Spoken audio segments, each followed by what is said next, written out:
Alors, je ne vais plus vous présenter ce fameux programme Love is Blind. Ça a tellement pris d'ampleur qu'ils ont décidé de créer différentes versions. Du coup, on s'est retrouvé avec Love is Blind Royaume-Uni, Japon, Brésil, Allemagne, Argentine, Suède et même finalement Love is Blind Habibi.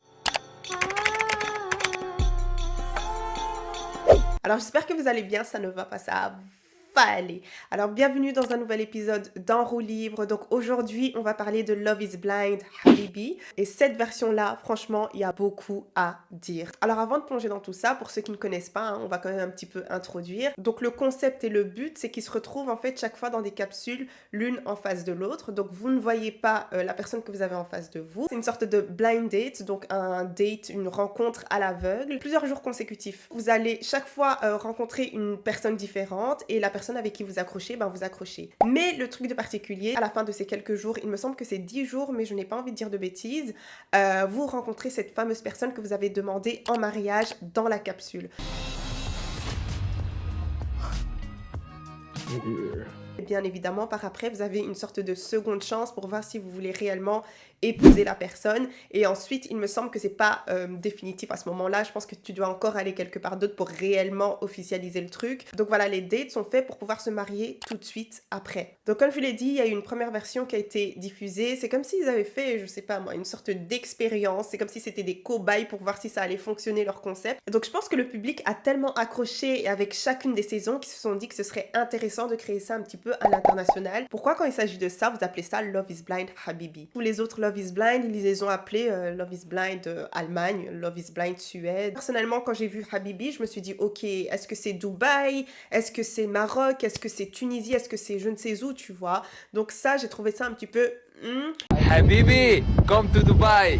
Alors, vous connaissez déjà En roue libre, je pense que je l'ai répété vraiment 72 fois. Ce n'est pas une chaîne gossip, on n'est pas là pour étaler toute la série, etc., toute la saison. Le but, c'est vraiment de pouvoir sortir une sorte de conversation de tout ça. Et il y a quelque chose qui m'a vraiment interpellée et j'ai besoin de dire les termes là-dessus. Ensuite, vous me direz ce que vous en pensez. Alors, il y a beaucoup de choses que j'ai beaucoup aimées. Parce que justement, quand j'ai vu Habibi, je me suis dit comment ça va se passer. Parce que eux, ils n'ont pas trop le droit de mengo, tu vois. Ils n'ont pas trop le droit de consommer, si on dit ça comme ça. Donc, j'ai vu qu'ils avaient adapté ça. Et franchement, ça m'a fait très chaud au cœur.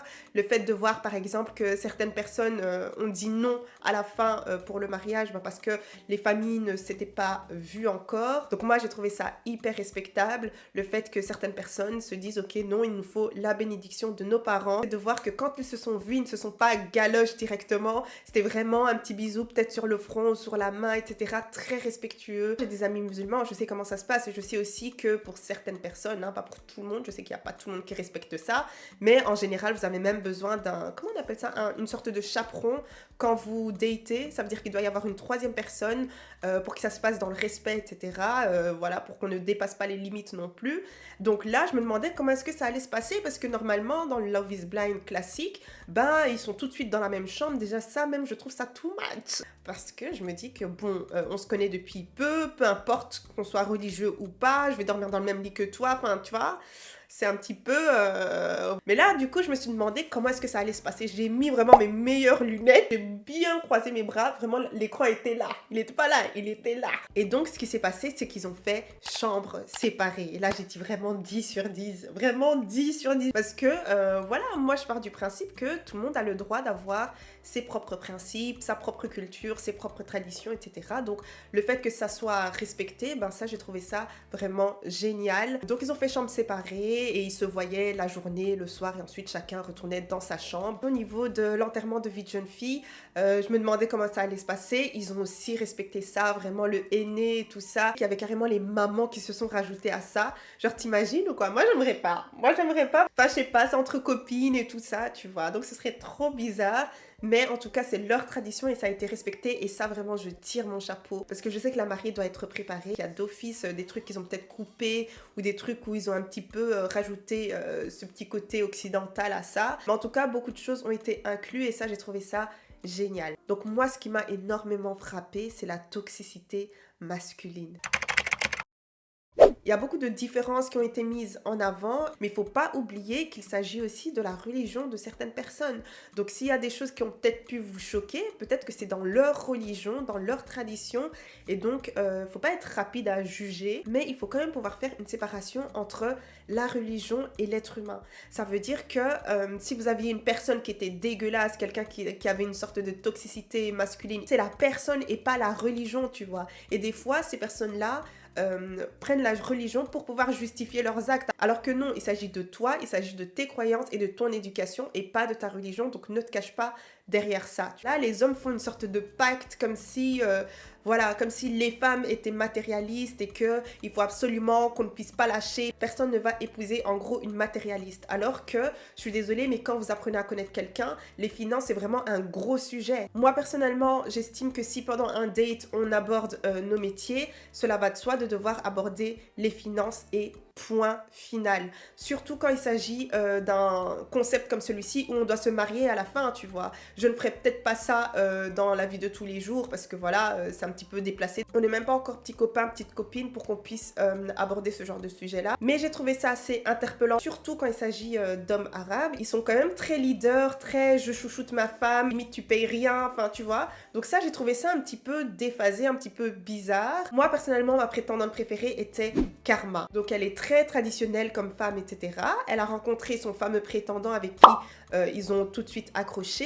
Mais le truc, c'est que j'ai trouvé qu'ils se sont mis ensemble un petit peu trop vite. C'est comme si l'homme ne lui donnait pas le choix. Et ça m'a mise vraiment très inconfortable parce que j'ai l'impression qu'il l'a manipulée pour pouvoir l'avoir. Il y a des gens qui peuvent ne pas percevoir ça, mais moi, personnellement, le moindre petit truc qui me gêne, je garde ça en tête et par après, ça se confirme tout le temps. Bon, je vais pas dire qu'à tous les coups, genre à 100% comme si j'avais la science infuse, mais ce sont des petites choses en fait que j'arrive à voir dès le départ. Après, bien évidemment, je peux me tromper, hein, mais il y avait vraiment différentes petites choses qui faisaient penser que la personne était violente sur les bords, genre dans la vraie vie. En tout cas, il y a eu beaucoup de moments où je me suis dit, ça, il faut absolument qu'elle court, ça va devenir ça plus tard. Et ça m'a tellement fait peur, parce qu'à un certain moment, il y a eu tellement de red flags que je me suis dit, il faut absolument que Karma puisse partir.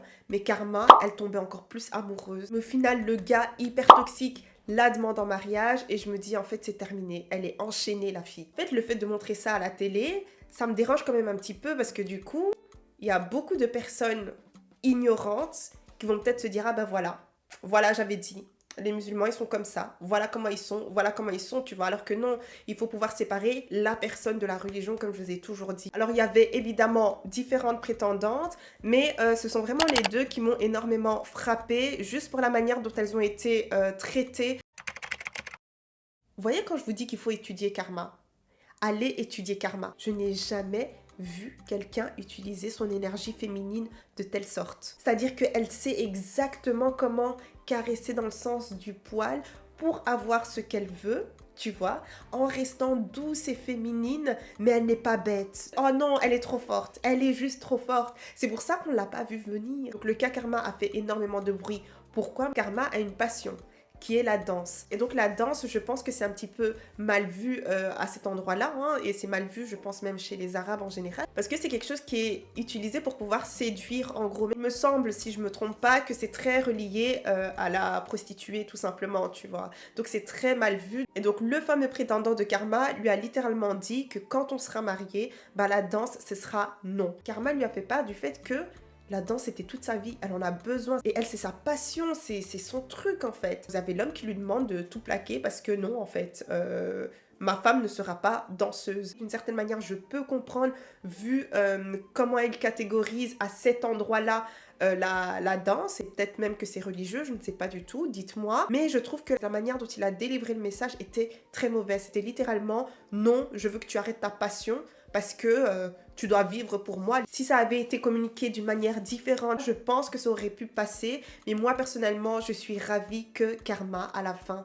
décide de tout laisser et de poursuivre avec sa passion. Et ça me fait penser à cette fameuse chaîne tenue par cette fameuse ballerine. Cette histoire a explosé sur les réseaux sociaux. Pourquoi? Parce qu'en fait, cette fameuse ballerine était passionnée, mais vraiment une grande passionnée du ballet. Elle était très talentueuse. Elle a eu l'opportunité de rentrer dans une grande école, mais elle a dû tout plaquer pour l'homme avec qui elle s'est mise. Elle s'est retrouvée à être femme au foyer avec je ne sais combien de gosses, à tout faire, mais vraiment tout faire. Il me semble qu'elle est de conviction mormone, donc c'est comme si sa vie lui avait été arrachée et donc ça a fait polémique. C'était vraiment extrême la manière dont sa vie a été chamboulée, quoi. Après, il n'y a pas de mal à devoir être femme au foyer ni quoi que ce soit. Allez regarder ma vidéo, l'idéalisation de la femme au foyer, quelque chose comme ça. Je n'ai absolument rien contre le fait de vouloir être une femme au foyer ou d'être même une femme au foyer. Si on vous a manipulé pour pouvoir choisir cette option-là, à ce moment-là, c'est différent pour moi. Karma allait tout droit dans une prison. T'as peut-être 36 ans, tu trouves la personne avec qui ça accroche, tu te dis waouh, la personne elle est aussi dans le fait d'être un homme traditionnel, moi je suis une femme traditionnelle. J'ai trouvé limite l'homme de ma vie, mais ensuite t'as cette force-là de devoir te dire ok, c'est pas pour moi en fait. Surtout si t'as 36 ans, on sait très bien que voilà, les femmes au niveau de l'horloge biologique, mais aussi voilà, on pourrait se dire que finalement je vais trouver personne. Donc là, j'ai 36 ans, j'ai l'homme parfait, mais il n'accepte pas ma passion. J'en suis sûre et certaine que 95% de femmes auraient plaqué leur passion, alors que là, elle s'est dit, hé, bah, elle va d'office trouver quelqu'un d'autre qui va apprécier ça, vraiment. Et je lui souhaite vraiment tout le bonheur du monde. Vraiment, elle m'a rendue fière en tant que femme. Je ne veux pas pour autant dire que je souhaite le malheur à cet homme-là, hein, non. Parce que lui, il a voulu respecter en fait la manière dont il a été éduqué, peut-être sa culture et sa religion, tu vois. Donc je lui souhaite aussi de trouver une femme qui n'a pas la danse comme passion, tout simplement, parce que ça sert à rien d'aller influencer quelqu'un. Elle ne sera juste pas heureuse ou va faire des choses derrière ton dos. Mais en tout cas, qu'il retire ses côtés toxiques. Il est écrit nulle part dans ta religion que tu devais être toxique. Donc voilà. Karma a d'office dû être insulté sur la toile, d'office par plusieurs personnes qui se sont dit ouais mais non, t'as pas le droit de faire ci, t'as pas le droit de faire ça, c'est interdit, etc. Mais s'il y a un truc que j'ai envie de dire, c'est que ne soyez pas rapide à devoir jeter la pierre sur quelqu'un si vous-même vous n'êtes pas parfait. Si vous considérez une chose comme étant un péché, ben un péché c'est un péché. Dans le sens où il n'y a pas de hiérarchie, c'est-à-dire qu'une personne elle peut très bien pécher, mais vous péchez aussi mais d'une manière différente. Après je ne sais pas du tout si c'est comme ça dans l'islam, c'est juste ce que je pense sans pour autant trop trancher.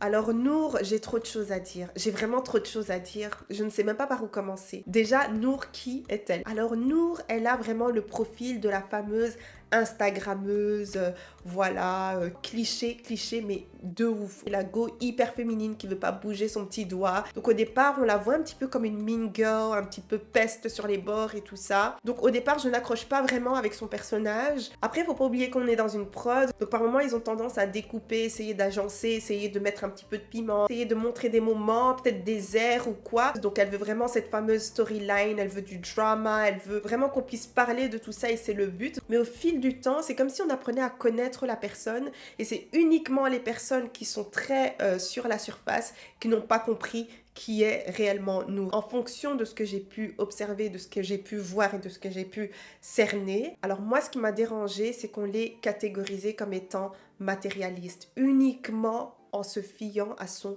physique. Il faut savoir que si quelqu'un a l'argent, il a l'argent.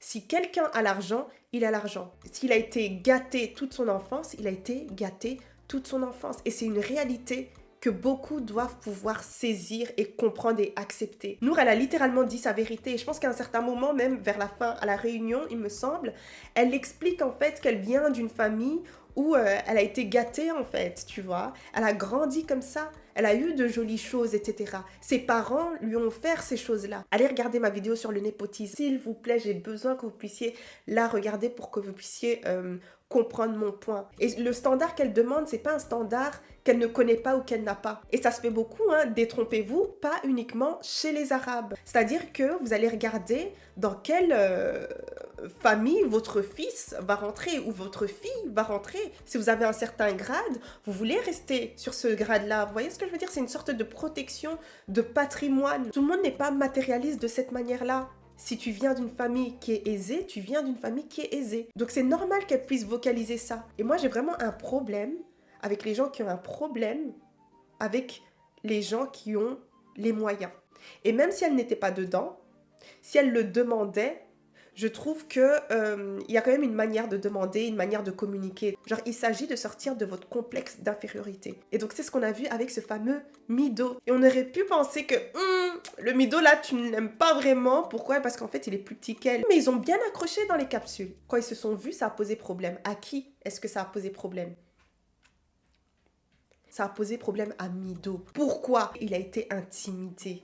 C'est ça, c'est la réalité de beaucoup d'hommes. Et ils vont commencer à pointer des problèmes que vous avez soi-disant, alors qu'ils pointent uniquement leur propre insécurité. Ça me dégoûte, genre. Et surtout quand c'est les femmes qui font ce genre de critiques et tout ça. Vous êtes littéralement une pick-me. Moi, la grosse pick-me que j'ai vue dans le programme, c'est Dounia. Je suis désolée. Commencer à dire, ouais, non, mais elle doit être matérialiste. Elle pense qu'elle est la plus belle. Elle pense qu'elle est... Non, non, non, non, non, non. Toi, vu que tu es intimidée, t'as voulu rentrer dans cette vague des hommes qui n'ont pas le niveau. Donc toi, tu es une pick-me. Mais la manière dont elle a ouvert la bouche, la manière dont elle a parlé, j'ai dit, oui, cette femme, c'est pas n'importe quelle femme. Elle ne fait pas partie de n'importe quelle catégorie. La classe. Et juste en s'exprimant, je l'ai trouvée tellement belle. Mais tellement élégante, tellement charismatique.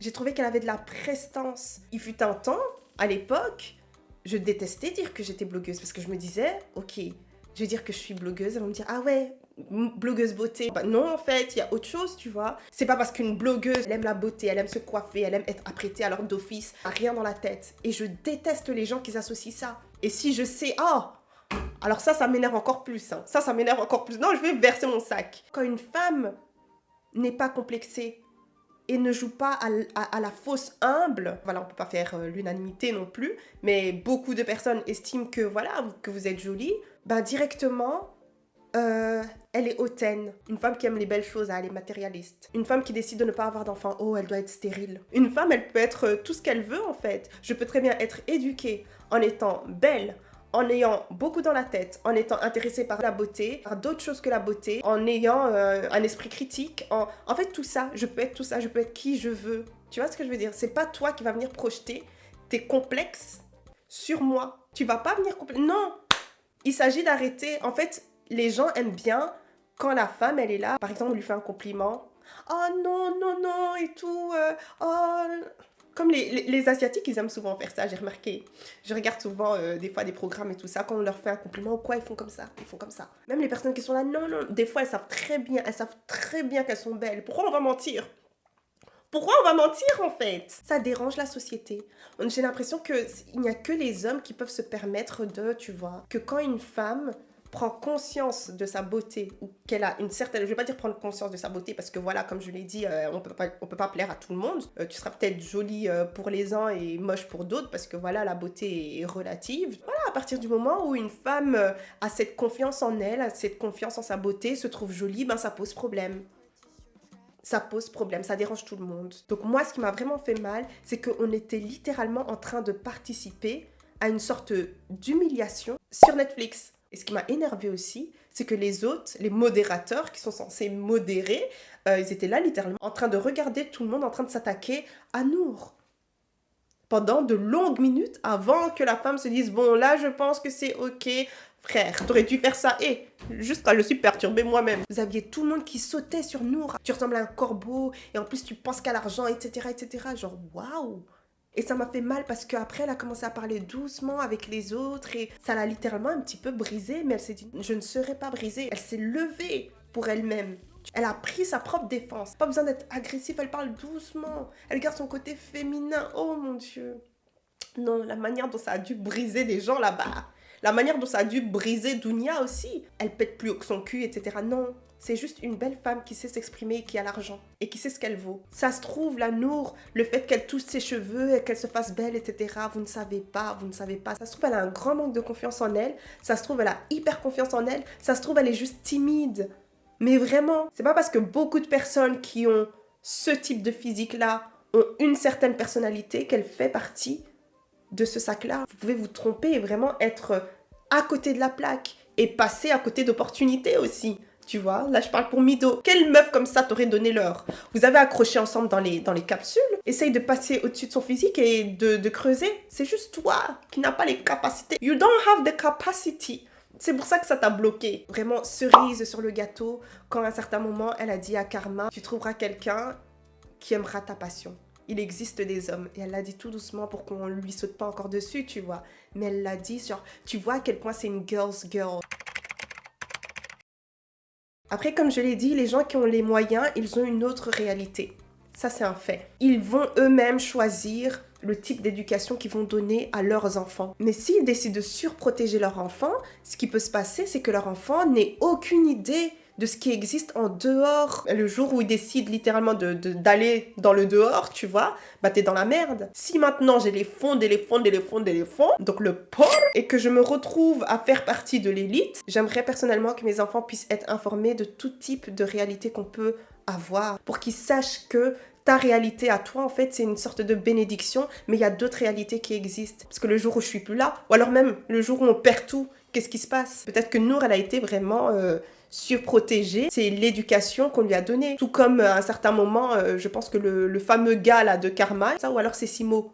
Bref, ils ont été éduqués comme des hommes, on va dire, traditionnels, donc c'est tout ce qu'ils connaissent. Donc toi aussi, en face, accepte que j'ai été éduquée de cette manière-là. Après, est-ce la meilleure des choses? Après, ça, c'est encore un autre truc. C'est à ses parents que tu dois te plaindre. Mais toi, en tant que personne, je trouve, et surtout en tant qu'adulte, tu dois pouvoir te dire, ok, voilà, je dois un petit peu sortir de ma réalité, ne serait-ce qu'écouter les gens, voir un petit peu ce qui se passe en dehors, en fait, la vraie vie. Pour une question de survie, pour une question d'humanité aussi. Il y a toutes sortes de valeurs que je veux inculquer à mes enfants, dont la compassion, l'empathie, la tolérance, l'indépendance. C'est une énorme qualité d'avoir ça, de ne pas tout le temps se reposer sur que ce soit les fonds, le nom de ses parents, etc. Donc je planifie de devenir quelqu'un, ok? Je planifie de devenir quelqu'un, donc s'il vous plaît, faites-moi percer, ok? Abonnez-vous et tout ça et tout ça. Si la fille se défend en disant que je viens d'une famille comme ça, acceptez, c'est un fait en fait. Ils arrêtaient pas ensuite de mettre le volume sur son micro quand elle disait quelque chose, ou montrer ses yeux, la manière dont elle regardait, ou peu importe, tu vois, ils ont essayé de la rendre plus méchante et plus matérialiste qu'elle ne l'est réellement. Un homme qui n'est pas capable, c'est un homme qui sera vraiment perturbé face à ce genre de femme, qui va commencer à la traiter de tous les noms. Oh, toi tu es ci, toi tu es ça, oh, en plus c'est... Non, tu ne sais pas me gérer. Tu n'as pas le portefeuille et tu n'as pas la confiance en toi. En tant qu'homme, sachez quel est votre calibre. À qui vous pouvez vous mesurer. Même juste le fait de devoir dire ça, ça va déranger certaines personnes. Donc, Gloria, elle est hautaine. Je prends mon titre, je mets dans mon dos, j'avance avec. J'en suis sûre et certaine que cette fameuse Nour, si le Mido n'avait pas ce manque de confiance en lui, il aurait pu la gérer. Il aurait clairement pu la gérer. J'ai oublié son nom, elle là. Cette fille-là, elle, c'est la Nour que vous avez en tête. C'est elle la vraie Nour. Vraiment un comportement de moins cher, un comportement de Vincennes. En fait, moi, je déteste ça. Ouh, ça, c'est un truc que je déteste. Quand les gens changent leur manière de s'adresser aux gens en fonction de qui ils sont. Oh mon Dieu, ça! Il y a des choses dans la vie que je n'accepte pas dans mon cœur, tu vois. Dans quoi je l'ai vu? Dans la manière dont elle s'est adressée à la serveuse ou le serveur. Je l'ai vu tout de suite. It's too late. I'm almost done. Thank you. كنتي غتضربي السيدة مسكينة. That's me. ما دارت لك والو. That's not good by the way. C'est comme ça qu'on s'adresse aux gens. Manque de classe totale. C'est les gens comme ça qui sont broke.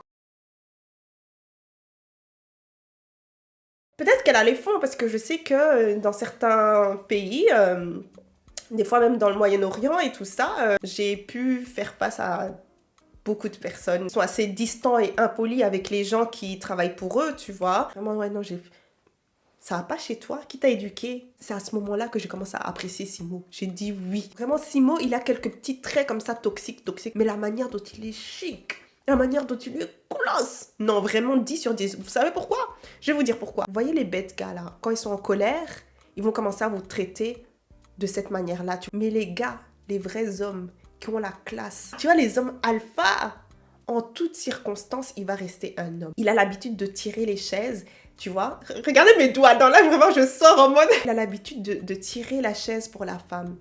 Et même quand il était fâché, même quand elle a eu un comportement mais dégueulasse, vraiment, tu voyais qu'il était en colère, hein, mais il a tiré la chaise, il l'a remise, et il lui a fait, tu vois, vraiment ces gestes de... Comment on appelle ça? Un homme galant comme ça. Oh mon Dieu, quand j'ai vu ça, j'ai dit oui, oui, oui. Alors que Mido, Déjà, il est énervé, on ne sait même pas pourquoi il est énervé. Un petit bouquin comme ça, on te donne une chance. Un petit Kinder surprise, on te donne une chance. Maintenant, toi, tu gâches ta chance. Anyways, je vais pas trop m'étaler là-dessus, Son comportement, il a changé, la manière dont il parle, etc., etc. En fonction de comment... En fait, il te montre qui il est. Alors que lui, Simo, oh mon Dieu, la classe de ça. Juste quelques petits comportements toxiques, des trucs que j'ai pas aimé, hein. J'ai pas aimé. Je vais pas oublier ça. C'est là qu'on voit le comportement. Parce que les bisous, les hihi, les haha, les cadeaux, on connaît déjà tout ça. Montre-moi qui tu es. Oui, ça c'est quelque chose que j'ai vraiment apprécié. Comme je vous ai dit, moi je regarde les moindres petits gestes. Moi je suis folle. Moi je suis très folle. Je regarde les trucs subtils. Les trucs où on va pas trop regarder. C'est ça que je vais regarder. Ces autres côtés toxiques. Voilà. Le gars que j'ai vraiment hors, c'est Shafik. Shafik, clairement, qui veut tout. Même un truc comme le mariage, c'est toi qui veux contrôler. Moi, j'ai vu le contrôle dans ses yeux. Le Shafik contrôle. Ils auraient pu être mignons, tu vois. Ils auraient pu être mignons. Mais ensemble, là, Dounia. Voilà, en tout cas, j'ai donné mon avis. C'est tout ce que je dirais là-dessus. Je ne vais même pas commencer à dire ce qui m'a dérangé chez les hommes parce qu'il y a eu énormément de scènes hyper toxiques. Ça va même me fâcher ici, ok? Et ce n'est pas le sujet de la vidéo. Je l'ai vraiment pointé Nour et Karma parce qu'elles ont été lynchées littéralement. Moi j'ai dit j'attends la version Côte d'Ivoire. Je vais m'asseoir avec un poisson. Et si on me sort la version camerounaise de toute façon je vais m'asseoir devant mon écran. On va pas mettre ça sur le PC, hein. On va projeter ça. On va projeter ça au mur pour que ça prenne tout le mur. Donc oui, il faut qu'ils aillent. C'est quoi? Il faut qu'ils aillent parce que j'ai vu qu'ils ont fait plusieurs pays. Brésil, si c'est Japon, si c'est Australie ou je sais pas quoi. Là. Nous, on a besoin que vous allez en Afrique là-bas. En Afrique de l'Ouest, de préférence. On a besoin de voir des choses aussi, ok? Anyways, en tout cas, si vous avez bien aimé la vidéo, mettez des pouces bleus. Dites-moi ce que vous en avez pensé de Love is Blind Habibi. Et allez me suivre sur Instagram si la mode et la beauté, ça vous intéresse parce que c'est là-bas que je fais ça. Et à la prochaine. Bisous.